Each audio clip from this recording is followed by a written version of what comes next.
ज़्यादा पर्दा दे रहा हूँ क्योंकि डिसीजन मेकिंग हम आपका बहुत पुअर है समय। डिसीजन मेकिंग लास्ट पॉइंट, ठीक है। सभी को यहाँ पे ध्यान रखना है। इसमें भी मैं केवल 5 पॉइंट ही बताऊंगा।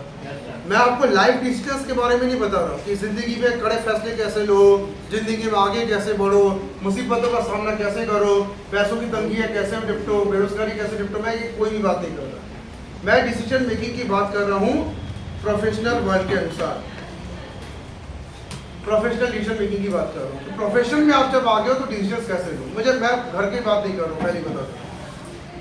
फर्स्ट ऑफ ऑल आपको यहाँ पे ध्यान रखना है कि जब आप प्रोफेशन में आते हैं तो ध्यान रखिएगा आपको हर काम करने के लिए मल्टीपल ऑप्शंस मिलते हैं जैसे रियल लाइफ में होते हैं, लेकिन इन मल्टीपल ऑप्शंस में से करना क्या क्या है वो आपको जल्दी सोचना पड़ता है। उदाहरण के तौर पे आप बैठ के कोडिंग कर रहे हो, उसी समय मान लीजिए कि बहुत इंपॉर्टेंट कोड है, यहाँ पे आपको पूरा ध्यान लग गया, आप बैठ के पूरी कोडिंग कर रहे हो, प्रोजेक्ट पूरा तैयार हो रहा है, लगभग एंडिंग में आपको तत्काल उस समय आपके दोस्त पीछे खड़े हो गए, चल यार कॉफी पी के आए, तो आप ऐसे देखिए, ठीक है। उस समय आप लोग क्या करोगे, जल्दी कॉफी पी लें, और वो जो एक रिदम का रिदम टूट गया, जब कॉफी पी गया तो ऐसे ऐसे कर रहे हो, क्या कर रहे हो तो भूल गया, ऐसा ही हुआ ना। तो देखा, अब यहाँ पे तुम नो भी कर सकते थे, यहाँ पे तुम चाहते हो नो कर, तो भाई मैं 5-10 मिनट बाद जाऊँगा, अभी मैं इंपॉर्टेंट प्रोजेक्ट को एंड ही कर रहा हूँ। तो आपको ध्यान रखना, डिसाइड यहाँ पे ये करना होता है कि मुझे कब हाँ बोलना है, कब ना बोलना है। तो या आज मैं आपकी ये क्लास ले रहा हूँ, when to say yes, when to say no, when to say yes, when to say no, ये आज की क्लास है आपकी, सीख लो भैया अच्छे से, ठीक है। when to say yes, when to say no, ठीक है, ये आपकी क्लास है। नंबर पहला, प्रोजेक्ट अलॉटमेंट। जब आपको प्रोजेक्ट अलॉटमेंट होता है आपको ये ध्यान रखना है, पहले आप देख लीजिए कि उस प्रोजेक्ट में जो भी आपको काम दिया जा रहा है कि आपको बनता है कि नहीं बनता है। ये अंदर की बात बता रहा हूँ, सारे प्रोग्रामर से गलती करते हैं। हमारे छोटे साल के प्रोग्रामर क्या करते हैं, वहाँ पे जाते बोला यस सर बन जाएगा, यस सर बन जाएगा, यस सर बन जाएगा, तुमने उसकी पढ़ाई की नहीं है और तुम फेल। ज़्यादातर बच्चे जो सिलेक्टेड भी होते हैं कॉलेजों से या कहीं से भी, वो बैक बेंचर बन के क्यों वापस शहर में आते हैं। तो पूछना उनसे, हर जगह मुंडी लाई, जावास्क्रिप्ट में तुम्हें डाल रहे यस सर, जावास्क्रिप्ट का जे भी नहीं पता, यस सर, चले गए टीम में, काम नहीं पता, भगा दिया टीम से तुम्हें और तुम्हारी नौकरी चली गई। तो आपको क्या करना है प्रोजेक्ट अलॉटमेंट में, यस कहाँ बोलना है, जिस टेक्नोलॉजी को आप जानते हो उसको आप यस बोलिए केवल, और नहीं जानते तो क्या बोल दो, नो बोल दो। तुम्हें लारावेल पे काम नहीं आता, सर मैंने लारावेल मैंने जीसस से ही सीखा, एकदम साफ साफ बोलना सीखे सभी। यही गलती होती है, सर लारावेल पे काम नहीं आता लेकिन आप सोचते नौकरी चली जाएगी, नौकरी नहीं जाएगी, अगर पहले नो बोल दो तो और बच जाओगे तुम। तो जो टेक्नोलॉजी आती है उसमें क्या करो, यस, जो नहीं आती उसमें क्या कर दो, नो कर दो। कॉन्फिडेंस के साथ कोई नौकरी नहीं जाती, इससे आपकी और छवि साफ होती है। दूसरा, सेकंड आपका है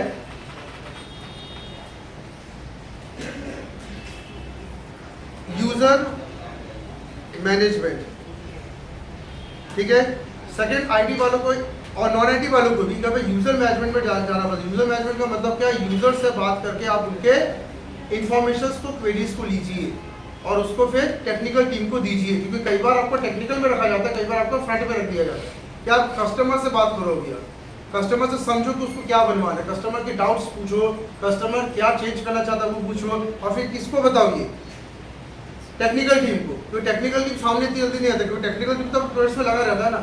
तो आप उनकी तरफ से जैसे रिप्रेजेंटेटिव रखे गए, ठीक है। जैसे हमारी तरफ से, इंडिया की तरफ से एस जयशंकर जी का आपने नाम सुना, को हमेशा रिप्रेजेंटेटिव बन के जाते हैं, और सुना कि वो हमारे माननीय प्रधानमंत्री मोदी जी के राइट हैंड है, ठीक है, जयशंकर जी का। तो जयशंकर जी बहुत इस मामले में चतुर है, उनको क्या बोलना क्या बोलना नहीं बोलना उनको बहुत अच्छा पता। यूएन में भी जाकर भाषण देके आए, यूनाइटेड नेशन में छक्के छुड़ाते कहीं भी सुनने में, ठीक है। आपकी अदालत में उनका एक अच्छा इंटरव्यू आप देखिएगा रजत शर्मा जी के साथ, तो आपको दिखेगा कि उनका आईक्यू लेवल कितना अच्छा है। तो यूजर मैनेजमेंट में कई बार आपको डाला जाता है। यूजर मैनेजमेंट वही कर सकता है जो किसी की बात को समझ सके और किसी से बहुत अच्छे से पेश आ सके। अगर आप लोगों से बात करने में हिचकिचाते हैं, आप लोगों से बात नहीं कर पाते हैं, तो आप क्या कर दे, नो कर दीजिए, सर मैं यूजर मैनेजमेंट में नहीं जाऊँगा।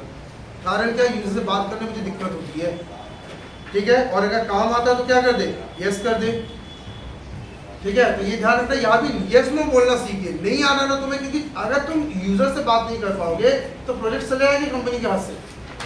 अब प्रोजेक्ट से अगर जाएंगे तो तुम्हारी सैलरी कहाँ से आएगी।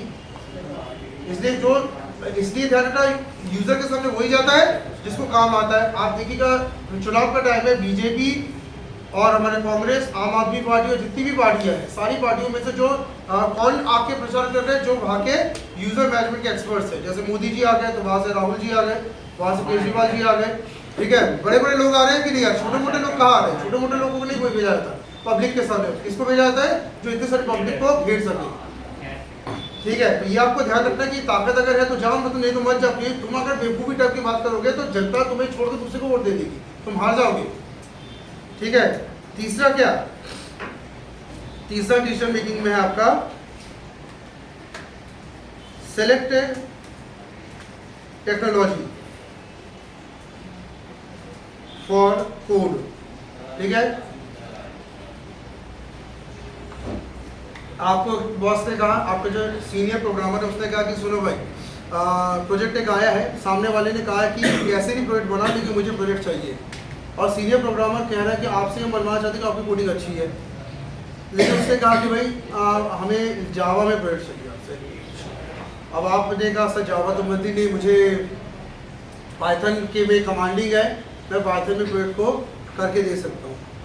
तो आपको यहाँ पे ध्यान रखना है, यहाँ से मैं आपको ये चीज़ बता रहा हूँ, आपका जो बायोडेटा है वो एक प्रोफाइल का काम होना चाहिए, वन प्रोफाइल बायोडेटा कहते हैं उसको। तो एक लैंग्वेज पकड़ो, उसी को इतना मास्टर करो कि उसी में आप अच्छा खासा निकाल सको, सारे लैंग्वेज की बीच मत मारो। यहाँ भी डिसीजन मेकिंग आपका एक होता है, डिसाइड क्या है। लोग क्या करते हैं कॉलेजों में, क्योंकि सारे सब्जेक्ट पढ़ते हो, सारी लैंग्वेज में हाथ पक्का करने के हफ्ते करो, डीएसपी करेंगे, सी प्लस प्लस, जावा, पीएचपी, पाइथन, तभी रूबी आ गया, रूबी की बीच भग लिए। अचानक किसी ने कहा सुन आर लैंग्वेज भी, अच्छा आर लैंग्वेज आए, वहाँ भग गए, ठीक है। ऐसे करते करते क्यूबरनेटिक्स में गए, एमडॉक्स में गए, पता नहीं कहाँ कहाँ कितने कितने लैंग्वेजेस में निकल गया।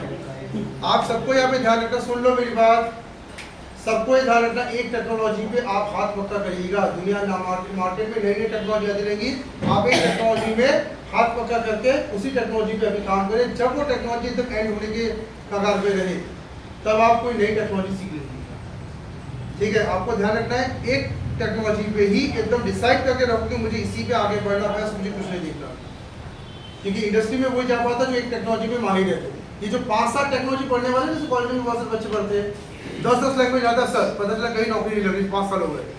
10 नहीं, हमें एक चाहिए तुमसे, लेकिन सॉलिड चाहिए हमको, ठीक है। चौथा डिसीजन क्या आपका है, सेलेक्ट कंपनी का डिसीजन। कंपनी सेलेक्ट करने के समय डिसीजन आपके बड़े इंपॉर्टेंट है। कौन सी कंपनी आपको सेलेक्ट करनी चाहिए आपको पता नहीं है, आपने कहा सर पढ़े लिख गए हैं, कोई भी कंपनी में ले चले जाएंगे। आप सबको ये ध्यान रखना है, ऐसी कंपनी में आप जाने का पहले सोचे जो आपके करंट स्टेटस को मैच कर सके। लास्ट वाले भी ध्यान से सुनिएगा, फ्रंट एंड वाले भी ध्यान से सुनिएगा। करंट स्टेटस आपका जो है वो मैच कर सके। करंट स्टेटस मतलब क्या, क्या अभी आप अनुभवी हो या अभी आप तो फ्रेशर हो। अगर आप फ्रेशर है तो हमेशा ध्यान रखिएगा स्टार्टअप कंपनी को चुने। सुन लो, फ्रेशर है तो स्टार्टअप कंपनी चुने, क्योंकि इसमें नखरा नहीं होता है।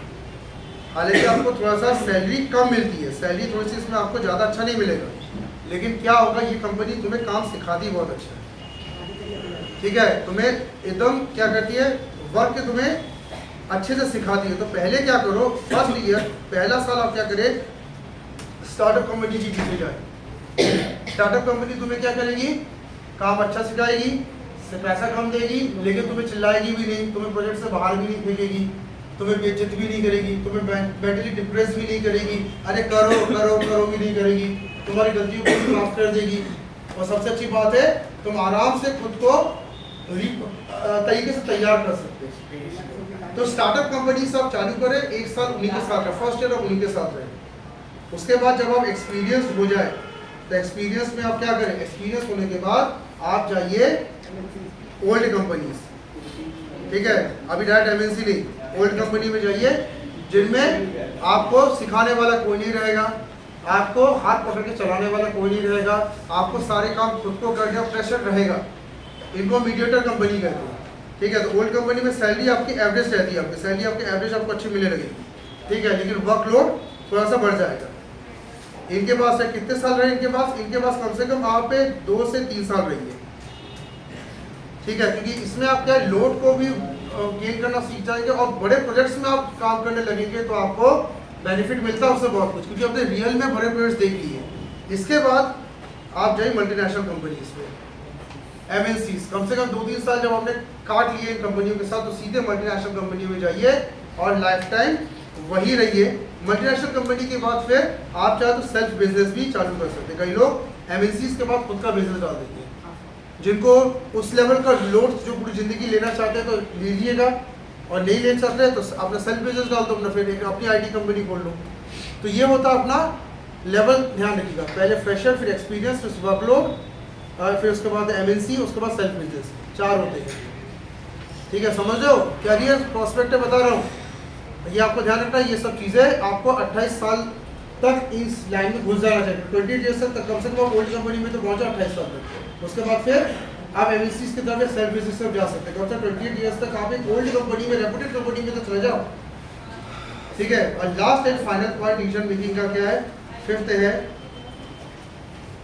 Decide to come back. ठीक है, ये बहुत इंपॉर्टेंट डिसीजन मेकिंग एक एलिमेंट में आपको बता रहा हूँ। कई लोग क्या सोचते हैं, जैसे ही प्रेशर बढ़ा कई लोग कम बैक का डिसीजन लेने लगते हैं। आप लौट चले, अब इसीलिए याद आने लगती है, अचानक उनको बॉयकॉट दिखने लगता है। आप बेंगलोर में पहुंच चुके, मान लो इंदौर में आप अच्छी कंपनी में अच्छा सैलरी है, लेकिन आपको अचानक वहाँ से बॉयकॉट दिखने लगा, भेड़ाघाट दिखने लगा, आपको नर्मदा आरती याद आने लगी, माता पिता से अचानक प्रेम हो गया, अचानक माता पिता को याद आ रहे, ऐसे तो गुस्से नहीं थे। तो आप समझ लीजिए कि आप कमबैक की तरफ सोच रहे हैं, कमबैक की तरफ भावनाओं से नहीं, फाइनेंस को ध्यान में रखते हुए सोचिएगा। बच्चा क्या करता है, कमबैक करने की डिसाइड कैसे लेता है, इमोशनल होकर, बोले कि अब नहीं रहा जाता, अब मुझे जबलपुर में नर्मदा मैया के पास जाना है, बहुत हो गया। आप इमोशनल होकर फैसला लेते हो, मेरी बात सुनिएगा, यही गलती कर जाते हो। आपके इमोशनल नहीं, आप सोचिएगा फाइनेंशियल, आप डिसीजन लेना सीखिए। मैं अगर कमबैक कर रहा हूँ तो मेरे पास जबलपुर में जाके क्या है मेरे पास ऐसा जो मुझे इतना पैसा दोबारा दे सके, क्योंकि मैं अगर 60,000 70,000 की जॉब अगर छोड़ के जा रहा हूँ तो क्या जबलपुर में 60-70,000 मिल जाएगी मुझे? क्या आपके फैमिली में 60-70,000 जब आप पूरे बेरोजगार हो गया फैमिली में जाएंगे तो क्या फैमिली आपके खर्चे बियर कर पाएगी? क्योंकि आप भी खर्चा बढ़ा चुके हो अपना, 60-70,000 कमा रहे हो तो आप भी बड़ी अच्छी लाइफ जी रहे हो, महंगे सेट महंगे कपड़े बाप से मांग रहे हो, पापा दे दो, पैसा नहीं है, देख क्या कर पाएंगे? अगर आप शादीशुदा है तो फिर तो और सोच लीजिए कि भाई हमने इमोशनल होकर छोड़ दिया, लेकिन क्या हम अपने 20 बच्चों को सर्वाइव करने के लिए पैसे हमारे पास? तो आपको ध्यान रखना फाइनेंशियल डिसीजन ध्यान रखिएगा, सबसे इंपॉर्टेंट होता है। इसमें आपको ये ध्यान रखना है कोई भी डिसीजन कैरियर में आपने इमोशन नहीं, पैसा देख के लीजिए। जब तक आपके पास एक बेटर कोई चीज ना हो तब तक आप करंट को ना छोड़िए। IT सेक्टर और सारे सेक्टर में ज्यादातर लोग बर्बाद, कई लोग जो होते हैं वो उसका कारण यही है, इमोशनल होकर छोड़ तो देते हैं, नया सेक्टर उनके पास कुछ है नहीं, उसके बाद एक बार अगर वो अनएम्प्लॉयमेंट के साइकिल में तो फंसे, मान के चलो कई लोग कई सालों तक नहीं निकल पाते, क्योंकि ध्यान रखना एम्प्लॉयड होना जितना मुश्किल है, अनएम्प्लॉयड होकर दोबारा एम्प्लॉयड होना और मुश्किल हो जाता है। तो आपको यहाँ पे ध्यान रखना है कि फाइनेंशियल डिसीजन लेके ही आप कमबैक का डिसीजन सोचिए। हम तो कहते हैं एक कंपनी छोड़ कर उससे बड़ी कंपनी में आप चले जाओ, वो ज़्यादा अच्छा कि आपने कंपनी को क्विट करके उससे बड़ी कंपनी की तरफ आप तैयारी कर, लेकिन घर लौटने का इतनी जल्दी ना सोचिए, क्योंकि आपके शहर में या मीडिएटर सिटीज़ में इतना ज़्यादा पैकेज नहीं। आज भी जबलपुर में 70,000 कोई नहीं देने वाला, लेकिन वहाँ पे 70,000 से 1 लाख 2 लाख तक के भी चांसेस थे आपके पास। ठीक है, तो ये कुछ मैंने डिसीजन मेकिंग के पॉइंट्स आपको बताए जो आप थोड़ा ध्यान रखिएगा, कोर्सों के आपने लिखा हुआ।